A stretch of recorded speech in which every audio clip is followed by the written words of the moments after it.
न्यायाधीशाने समाजाशी एकरूप राहून समाजाचे प्रश्न जाणून घेतले तर अधिक योग्य न्यायदान होईल।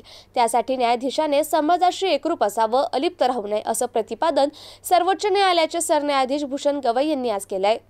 मुंबई उच्च न्यायालयाच्या औरंगाबाद खंडपीठाच्या उच्च न्यायालयात वकील संघाच्या वतीने सर्वोच्च न्यायालयाचे सरन्यायाधीश भूषण गवई यांच्या सत्कार सोहळ्याचं आयोजन केलं होतं। एमजीएम विद्यापीठाच्या रुक्मिणी सभागृहात हा सत्कार सोहळा पार पडला।